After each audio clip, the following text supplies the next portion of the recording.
Binance තොරතුරක් තියෙන බලමු. Bitcoin exchange Binance announced it lists 4 new altcoins.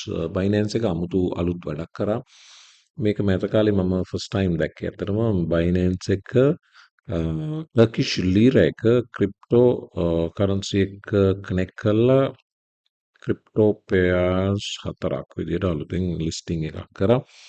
ඒක විශේෂිත දෙයක්. අපි බැලුවතින් පහළ මේකට සම්බන්ධයි මේ අලුත් කොයින් ලිස්ටිං එකට සම්බන්ධයි එකක් තියෙනවා ආබිට්‍රම් ඊතරියම්. එතකොට මේක ආබිට්‍රම් වගේම ඉතරියම් ඉන්ට්‍රස්ටඩ් ට්‍රේඩර්ස්ලට ඉතරියම් ට්‍රේඩ් එකක ඉන්නකොට ඒක හෙජ් කරන්න අවශ්‍ය නම් ආබිට්‍රම් ඊත් වල ඉන්වෙස්ට් කරන්න පුළුවන්. ඒ වගේ අවස්ථාවක් දෙන්න ඊත් පෙයාර් එකක් තියෙනවා. Bitcoin Cash කනෙක්ට් කරලා තිනවා Turkish try කියන්නේ ඒකට Turkish lira එකට. එතකොට ක්‍රිප්ටෝ සහ ෆියට් කරන්සි පෙයාර් එකක් විදිහට මේක ඉන්ට්‍රොඩියුස් කරලා තිනවා.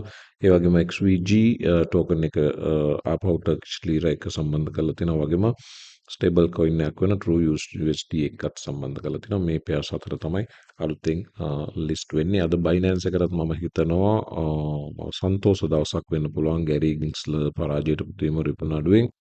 ඒ වගේම මේ අලුත් කරන්සි පෙයාර්ස් වල ඉන්වෙස්ට් කරන අයට ට්‍රේඩින් ෆීස් නැවත දනම් දෙනතුරු ෆ්‍රී බවත් Binance සඳහන් කරලා තිනවා.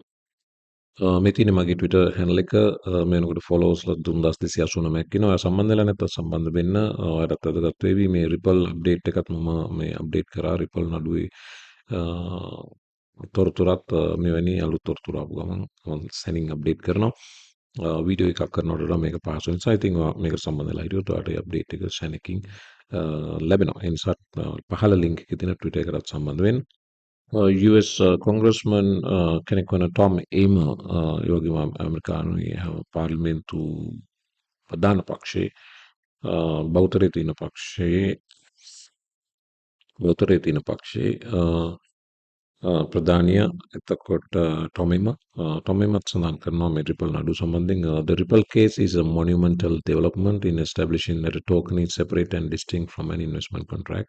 වගේම නඩු එක්ට්‍රැක්ට් එකක් නඩු දෙවෙනි සොරයාගේ තියෙන කොටස දකුමින්මයි සඳහන් කරන්නේ. දෙපාලකට මේ නඩු සම්බන්ධ විශේෂ අවධානයෙන් හිටියා. දැන් ක්‍රිප්ටෝ වලට හිතවාදී දේශපාලකයෝ තම සතුටටපත් වෙනවා දවස. වලට good news එකක් නම් තියෙනවා. මේක වෙනි good news එකක් යුරෝපයෙන් එන යුරෝපයේ පළවෙනි ස්පොට් කොයින් ETF එකට අවසර ලැබුණේ 2021 ඔක්තෝබර් මාසේ. නමුත් ඊට පස්සේ සිද්ධ වෙච්ච ඉකෝසිස්ටම් එක කොලැප්ස් වීම ඩෝකෝන්ගේ වගේම ඊට පස්සේ ආපු FTX සෑම් බැංකුන් ට්‍රේඩ්ගේ මේ ප්‍රශ්න දෙක නිසා 2022 ජූලි ඇම්ස්ටර්ඩෑම් එක්ස්චේන්ජ් එකේ ලිස්ට් කරන්න හිටියත් මේ ස්පොට් බිට්කොයින් ETF එක ලිස්ට් කරේ නැහැ. මේ අප්‍රූවල් එක ලැබුණේ ජේකොබ් ඇසට් මැනේජ්මන්ට් ආයතනයේ. නමුත් දැන් 2023 මේගොල්ලෝ මේ පළවෙනි වතාවට යුරෝපයේ ස්පොට් බිට්කොයින් ETF එක ලොන්ච් කරන්න යන බව මාකට් එක යථා තත්ත්වයට පත් වෙමින් තියෙන බවට ඉන්ස්ටිටියුෂන්ස් දකින බව දැන් පේන්න තියෙනවා. නැත්තම් මෙච්චර කාලයක් සදන ඉඳලා දැන් ස්පොට් බිට්කොයින් ETF එකක් අවසරය ලැබිලා තියෙන මේගොල්ලන්ට අප්‍රූවල් ලැබිලා තියෙන එකක් ලිස්ට් නොකර හිටියා. දැන් ලිස්ට් කරන්න සූදානම් වෙනවා. ඉතින් ඕවරෝල් ක්‍රිප්ටෝ සම්බන්ධයෙන් කොන්ෆිඩන්ස් එකක් බිල්ඩ් වෙන බව පේනවා අපිට ෂෝට් ටර්ම් වගේම ලොන්ග් ටර්ම්. ෂෝට් ටර්ම් බැලුවොත් මේ මොහොත වෙනකොට extremely green. ලොන්ග් ටර්ම් බලනකොටත් සුබවාදී ප්‍රතිඵල අපිට පේන්න තියෙනවා. ඒ අතරේ ඇලෙක්ස් මැෂින්ස් කියවට මතක නම් සෙල්සියස් නෙට්වර්ක් එකේ ඇලෙක්ස්ව අත්අඩංගුවට අරන් තිනවා ඇමරිකාවේ රෙගියුලටර්ස්ලා සියල්ල පහේ මේ ඇලෙක්ස් මැෂින්ස් විරුද්ධව නඩු පැවරුවා. my co-founder Celsius crypto lending firm එක customer funds misuse කරා වගේම අවුරුදු ගාණක් තිස්සේ ඒකට කියන්නේ years long scheme to mislead customers කියලා අවුරුදු ගණනාවක් තිස්සේ කස්ටමර්ස්ලා මිස්ලීඩ් කරන්න කටයුතු කළා සහ තවත් චෝදනා යටතේ ඇලෙක්ස්ට වගේම තව කීප දෙනෙකුට 9 දෙනෙක් මම හිතන්නේ චෝදනා ගොනුණා. ඊයේ දවසේ අත්අඩංගුවට අරන් තිනවා CFTC SEC සහ FTC කියන ආයතන සියල්ලම එකතු වෙලා තමයි මේ වැඩේ කරේ. ඇලෙක්ස් දැන් හිරේ. ඉතින් ක්‍රිප්ටෝ රෙගියුලේෂන් සම්බන්ධ සිද්ධි කතා කරනකොට ඇලෙක්ස් මැෂින්ස් කියන වරදක් සිදු කරලා තියෙනවා නම් ඒකට වන්දි ගෙවිය යුතුයි. වගේම කස්ටමර් ෆන්ඩ්ස් යම් මිස්යූස් කිරීමකට ලක් කරලා තියෙනවා නම් එවැනි ඒ දේවල් නැවත සිදු නොවෙන්න ක්‍රිප්ටෝ ස්පේස් එකේ මෙවැනි කටයුතු නැත්නම් මේ වගේ රෙගියුලේටර්ස් කටයුතු කරන එක හොඳ බව තමයි මගේ හැඟීම. එතකොට ඉන්ස්ටිටියුෂන්ස් වගේම රිටේල් ට්‍රේඩර්ස්ලා බය නැතුව මේ ස්පේස් එකට ඇවිල්ලා ක්‍රිප්ටෝ ට්‍රේඩ් කරන්න, ක්‍රිප්ටෝ වල ඉන්වෙස්ට් කරන්න. මේක සාමාන්‍ය මැචුවර්ඩ් මාකට් එකක් බවට පත් වෙන්න පටන් ගන්නවා. ඉතින් එහෙම නොවන තාක්කල් මේ ස්පේස් එක highly volatile වගේම reputation එකක් නැත් ස්පේස් එකක් බවට පත් වෙන්න තියෙන රිස්ක් වැඩි. ඒ නිසා මිනිත් දේවල් සිද්ධ වෙනවා. අවශ්‍ය ස්කෑම්ස්ලා ඇටැකර්ස් ෆිෂිං ඇටැකර්ස්ලා මේවා කරන හැමෝම මේකින් ක්ලීන් කරලා දාන්න පුළුවන් දාන තරමට මේ ස්පේස් එක හොඳයි.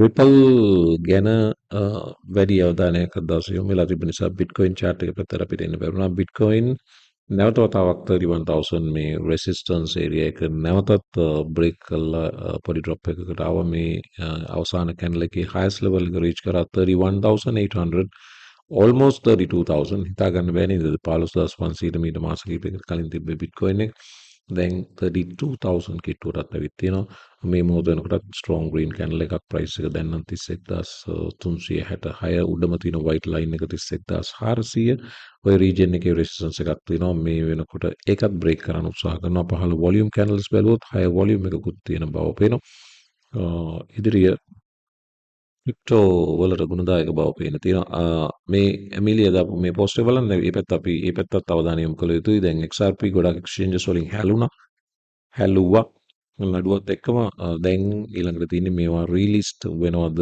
නැද්ද කියන කාරණේ සම්බන්ධ විශේෂයෙන් Coinbase වගේ පව මෑතකදී Coinbase ඔය ගැන කතා කරලා තිබ්බා නමුත් ලිස්ට් කරන කතාවක් කරලා තිබෙන්නේ නැහැ නමුත් දැන් අලුතෙන් බලන්න ඕන Coinbase වගේ මොනවද මේ ගැන කියන්නේ කියලා XRP ඊළඟ හැලුණු එක්ස්චේන්ජස් වලින් රීලිස්ට් වුණොත් තවත් ප්‍රයිස් ඇප්‍රීසියේෂන් එකට යා හැකියි ඇමරිකාවේ ආර්ථිකය ඉන්ෆ්ලේෂන් එක ඉහළ යනත් එක්කම සොෆ්ට් ලෑන්ඩින් එකකට එන්න තියෙන අවස්ථාව අඩු බව තමයි ගොඩක් විචාරකයන් මත උනේ නමුත් දැන් ඉන්ෆ්ලේෂන් නම්බර්ස් 3% දක්වා ඩ්‍රොප් වීමත් එක්ක පසුගියදා නැවත සොෆ්ට් ලෑන්ඩින් එකට තියෙන පොසිබිලිටි එක පෙන්වන බව කතා බහ වෙනවා ඒ වගේම 13 වෙනිදා අද දවසේ ඉනිෂියල් ජොබ්ලස් ක්ලේම්ස් නම්බර්ස් රිලීස් වුණා 2,49,000යි ප්‍රීවියස් නම්බර් එක එක්ස්පෙක්ට් කරා 2,50,000ක් ඒ කියන්නේ 1000කින් විතර වැඩි වෙයි කියලා ක්ලේම්ස් නමුත් ජොබ්ස් මාකට් එක තාමත් ඇමරිකාවේ ස්ට්‍රෝං කියන හොඳ උදාහරණයක් ආපු ජොබ් නම්බර් එක 2,37,000ක් දක්වා අඩු වුණ බව පේන්න තියෙනවා. ඉතින් මේක මාකට් එකට හොඳ නිවුස් එකක්. ඒ කියන්නේ lower inflation එකක් එද්දිත් stronger jobs market එක දැන් ජෙරෝම් පවල්ලට අවශ්‍ය වුණේ jobs මාකට් එක weak කරන්න jobs market එක break කරන්න unemployment එක ඉහළ දාන්න unemployment එක 3% වලින් උඩට ගේන්න ඒ හරහා මිනිස්සු අතේ තියෙන සල්ලි අඩු කරන්න weak jobs market එකක් ඊළඟට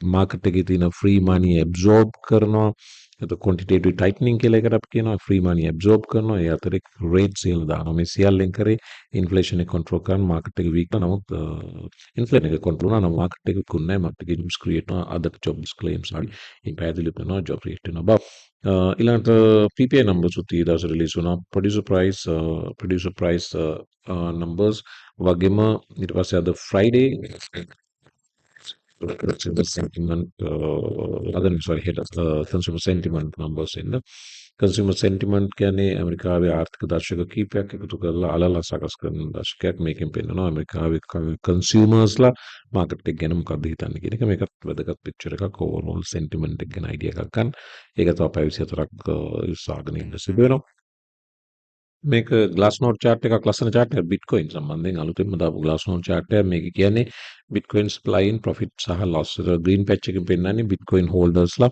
කොච්චර ප්‍රමාණයක් profit වල ඉන්නවද red එකෙන් පෙන්නන්නේ කොච්චර ප්‍රමාණයක් loss වල ඉන්නවද කියලා ඔයාලට පේනවා දකුණු පැත්තට chart එකේ බැලුවොත් අවසාන කෙලවර supply in loss කියන්නේ losses වල ඉන්න Bitcoin holders ලගේ ප්‍රමාණය මේ red patch එක පහළට කියන්නේ අඩු වෙලා තියෙන බව ඒකේ අඩුවීම supply in losses මේ වෙනකොට මිලියන 4.79ක් Bitcoin දක්වා drop වෙලා තිනවා කරන supply held in loss has declined to just 4.79 million BTC දැන්ට මිලියන 4.79ක් Bitcoin පමණයි losses වල ඉන්නේ ඒ වගේම green patch එක බැලුවොත් supply in profit jumps to 18 month high එකකට ඇවිල්ලා තිනවා 14.64 million BTC Bitcoin මිලියන 14.64ක් මේ වෙනකොට ගත්ත ප්‍රයිස් එකට වඩා ඉහළ ප්‍රයිස් එකක ඉන්න බව පේන්න තියෙනවා. එතකොට මිලියන 4.79ක් ගත්ත ප්‍රයිස් එකට වඩා පහළ ප්‍රයිස් එකක තාම ඉන්නේ.